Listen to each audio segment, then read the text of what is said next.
Price the Lord, ஹல்லேலூயா. கிறிஸ்துவுக்குள் பிரியமானவர்களே, இந்த அருமையான காலை வேளையிலும் தேவ சமூகத்துக்கு வந்த உங்கள் ஒவ்வொருவரையும் இயேசுவின் இணையற்ற நாமத்தினாலே அன்பின் வாழ்த்துக்கள். இந்த நாளிலும் லூக்கா 12ஆம் அதிகாரம் 40வது வசனத்தை அடியேன் வாசிக்கிறேன்.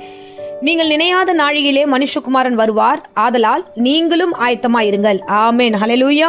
இன்றைய தினத்துல கர்த்தர் நம்மளே ஆயத்தமா இருக்க சொல்லி கர்த்தருடைய வார்த்தை சொல்லுகிறது. எதற்கு ஆயத்தமா இருக்க வேண்டும்? இரட்சகராகிய ஆண்டவர் நமக்காக வரப்போகிறார். அவர் வருகிற நாளையும் நாளுகையும் யாராலையும் அறிந்து கொள்ள முடியாது. ஆகையால் அவர் எப்போ வருவார்னே தெரியாத போது நீங்கள் ஆயத்தத்தோடு காணப்பட வேண்டும் என்று இன்றைக்கு சொல்லுகிறார்.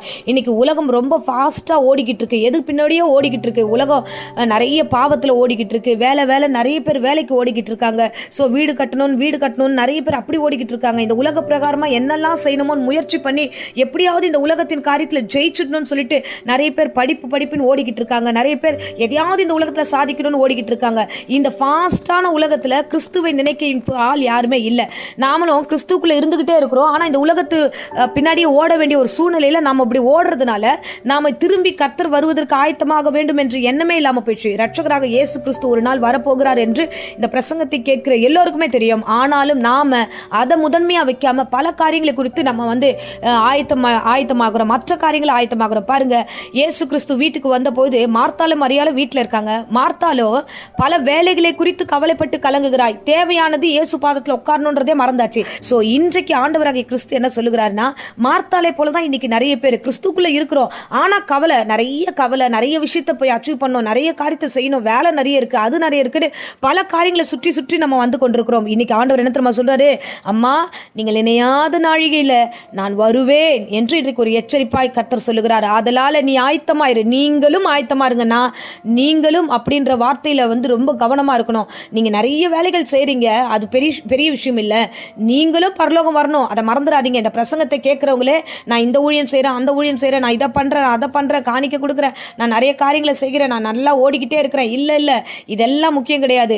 ஆண்டவர் வரும்போது அதை லிசன் பண்ணி அவருக்கு ஆயத்தமா இருக்கிறீர்களா என்பதுதான் முக்கியம். பாருங்க, இதை குறித்து இந்த வேளையில 25ஆம் அதிகாரம், மத்திய 25ஆம் அதிகாரத்தில் ஒரு சம்பவத்தை நமக்கு விளக்கி காண்பிக்கிறார்கள். பாருங்க, 10 கன்னிகைகள் எப்படிப்பட்டவர்களாகனா, பரலோக ராஜ்யத்துக்கு பிரவேசிக்க ஆயத்தமா இருக்கிறார்கள். மணவாளன் வருவதற்கு அவர்கள் ஆயத்தமா இருக்கிறார்கள். அதுல 5 கன்னிகைகள் புத்தி உள்ளவர்கள். தங்க கைகளில் தீவெட்டி வைத்திருக்கிறார்கள்.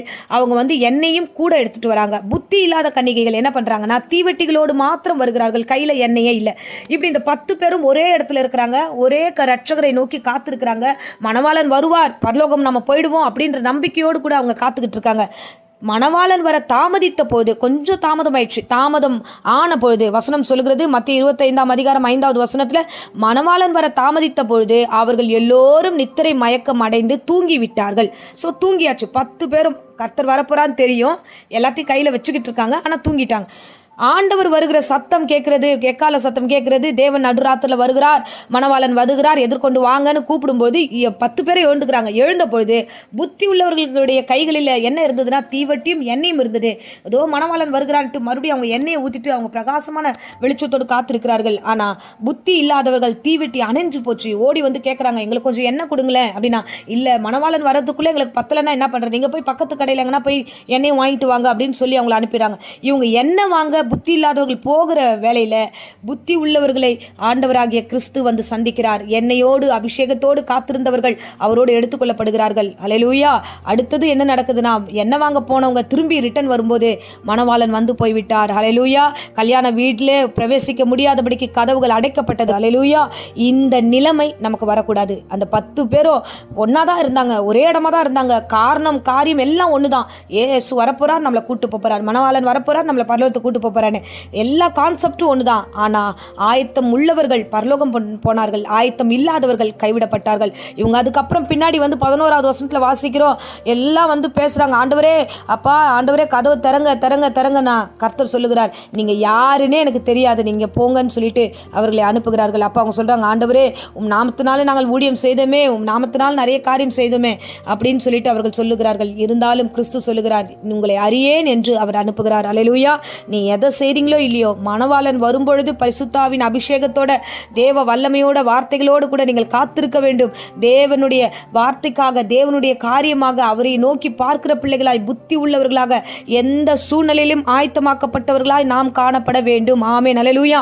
அதை தான் இன்னைக்கு காலை வேளையில சொல்லுகிறாரு, நீங்களும் ஆயத்தமாயிருங்க. எல்லாரும் ஆயத்தமா இருக்காங்க, எல்லாம் ரெடி அப்படின்னு சொல்லிட்டு நாம அப்படிப்பட்ட ஒரு சூழ்நிலையில நம்ம ஆயத்தம் இல்லாம இருக்கக்கூடாது. இப்போ இந்த வேளையில கூட நான் பிரசங்கம் பண்றதுனால நான் பரலோகம் வந்துருவேன்னா இல்லை, நானும் ஆயத்தமா இருந்தாதான் உங்களோடு கூட நான் பரலோகத்திற்கு பிரவேசிக்க முடியும். ஸோ என்னை மாத்திரம் அல்ல, இந்த பிரசங்கத்தை கேட்கிற உங்களுக்கும் இந்த வார்த்தை, இரட்சகராக இயேசு கிறிஸ்துவா நம்மளை சந்திக்க வரப்போகிறார். ஆகையால நீங்களும் உங்கள் வீட்டாரும் எல்லோரும் ஆயத்தத்தோடு காணப்பட வேண்டும். ஆமென்.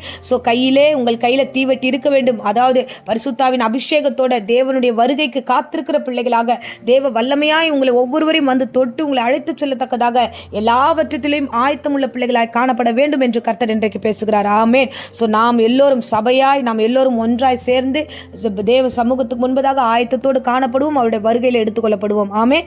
இப்போதும் அடியேன் உங்களுக்காக ஜெபிக்கிறேன். அன்பு ரட்சகா, இந்த அருமையான தருணத்தில் ஆண்டவரே, நாங்களும் ஆயத்தமாக இருக்க வேண்டும் என்று இன்றைக்கு பேசின வேத வசனத்தின்படி புத்தி உள்ள கன்னிகைகளாய் எல்லாவற்றிலையும் ஆண்டவரே நாங்கள் ஆயத்தத்தோடு இருக்க கிருபை தாங்க. தேவையில்லாத எண்ணங்கள், காரியங்கள் எல்லாம் விலக்கி காத்தலும் பரிசுத்த ஆவியானவர் அபரிவிதமாய் ஒவ்வொரு நிரப்புங்க. ஆண்டவரே, நம்முடைய வருகைக்கு ஆண்டவரே அப்பா பரிசுத்தத்தோடும் உண்மையோடும் உத்தமத்தோடு காத்திருக்க கிருபை தாங்க. இந்த வேளையில யாருக்காவது வியாதி பலவீனம் இருந்தால் எல்லா வியாதி பலவீனம் நீங்கி பூரண சுகத்தை கொடுத்து வழிநடத்தும். இயேசுவின் நேற்று நாமத்தில் ஒவ்வொருவரையும் ஆசீர்வாதத்தை ஒப்புக் கொடுக்கிறேன், ஜீவனுள்ள நல்ல பிதாவே. ஆமேன், ஆமேன். Praise the Lord. God bless you.